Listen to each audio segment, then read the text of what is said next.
লবণাক্ততার ছোবলে ক্ষয়ে যাচ্ছে ঐতিহ্যের প্রতীক ৭ গম্বুজ মসজিদ। বাংলার স্থাপত্য, ঐতিহ্য ও ধর্মীয় সংস্কৃতির অনন্য নিদর্শন বাগেরহাটের ঐতিহাসিক ৭ গম্বুজ মসজিদ এখন চরম সংকটে। জলবায়ু পরিবর্তন, বেড়ে যাওয়া লবণাক্ততা ও আর্দ্রতার কারণে দ্রুত ক্ষয়ে যাচ্ছে দেয়াল, মিহরাব ও গম্বুজের অলঙ্করণ।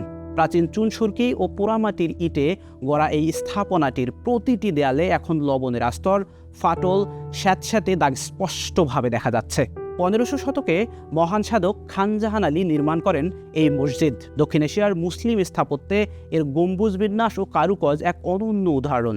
মূল ভবনে রয়েছে ১১টি প্রান্তিক খিলান, ৬০টি গম্বুজ, ৭৭টি গম্বুজ বিশিষ্ট ঘর ও ১১৮টি স্তম্ভ।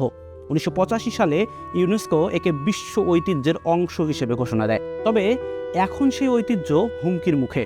মসজিদের দেয়ালে সাদা লবণের আস্তর জমেছে, মিহরাবের অলঙ্করণ বিবর্ণ হয়ে পড়েছে, নিচের দিক থেকে উঠে আসা নোনা পানি শুকিয়ে ইটের ভেতরে লবণ ক্রিস্টাল তৈরি করছে, যা ধীরে ধীরে ইটের বন্ধন দুর্বল করে দিচ্ছে। কিভাবে ক্ষতি হচ্ছে এই ব্যাপারটাকে একটু সহজ করে বলা যাচ্ছে, এই যে দেয়ালটা, দেয়ালের প্রত্যেকটা অংশই সাদার একটা আস্তরণ পড়েছে। এই সাদা আস্তরণ মূলত লবণের আস্তরণ। তাহলে প্রশ্ন হচ্ছে, এই লবণের আস্তরণটা দেয়ালের মধ্যে কিভাবে এলো? এটা হচ্ছে মাটির নিচে থাকা যে লবণাক্ত পানি দেয়ালের ইট ও গাঁথুনির ভেতর প্রবেশ করে নিচ থেকে।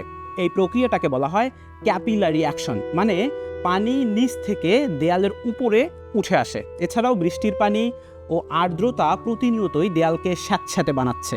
তারপর পানি শুকায় কিন্তু লবণ থেকে যায় এটার ভেতর। এটাকে বলা হয় এফ্লোরেসেন্স।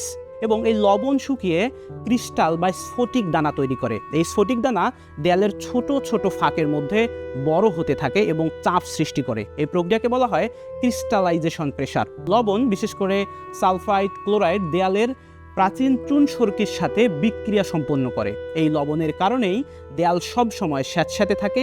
ফলাফল হিসেবে দেয়াল শুকায় না, সবসময় ড্যাম্প থাকে, ছত্রাক শ্যাওলা জন্মায়, প্লাস্টার ধসে পড়ে, ইটগুঁড়ো হতে থাকে। গম্বুজ দেয়ালের শক্তি কমে যায়, ফাটল তৈরি হয় এবং বড় স্ট্রাকচারের ঝুঁকি তৈরি হয়। আমরা এক কথায় বলতে গেলে ব্যাপারটাকে আমরা বলবো যে মাটি থেকে লবণাক্ত পানি যখন শুষে দেয়ালের ওপর উঠে আসে এবং সেখানে লবণ পানি যুক্ত থাকে এবং তাপের ফলে পানি যখন উঠে চলে যায় তখন লবণটা কিন্তু সেখানে স্টেবল থাকে এবং লবণ থাকার কারণে লবণ একটা ক্রিস্টাল বা স্ফটিক দানা তৈরি করে এবং এই স্ফটিক দানাগুলোই ইটের ফাঁকে অবস্থান করে এবং ইটের যে গাঁথুনি, বন্ধন, এগুলোকে দুর্বল করে দেয়। এখন প্রশ্ন হচ্ছে, এই ঘটনাগুলো কোথায় বেশি হয়?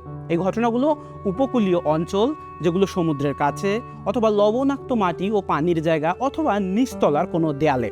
মসজিদের ইমাম মাওলানা নাসির উদ্দিন বলেন, প্রতিনিয়ত নামাজ পড়াতে এসে দেখি দেয়ালের রং বদলে যাচ্ছে, মিহরাবের কারুকাজ আগের মতো উজ্জ্বল নেই, স্যাঁতস্যাঁতে ভাব সব জায়গায়। এটা শুধু নামাজের জায়গা না, এটা আমাদের ইতিহাস, এটা আমাদের গর্ব।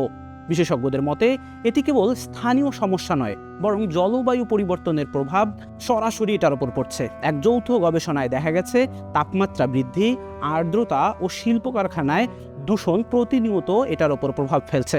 ৭ গম্বুজ মসজিদ সহ এরকম ঐতিহাসিক স্থাপত্য রক্ষা এখন সময়ের দাবি। প্রতিনিয়ত শত শত দেশি বিদেশি পর্যটক এই বিশ্ব ঐতিহ্যের সাক্ষী হতে বাগেরহাটে আসেন। কেউ বিস্ময়ে, কেউ উদ্বেগে দেখেন দেয়ালের বিবর্ণতা।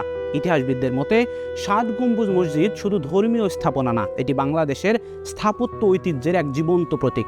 তবে লবণাক্ততার ক্ষয় নিয়ন্ত্রণে আনা না গেলে একদিন হয়তো হারিয়ে যাবে এই অসাধারণ ঐতিহ্যের মূল রূপ।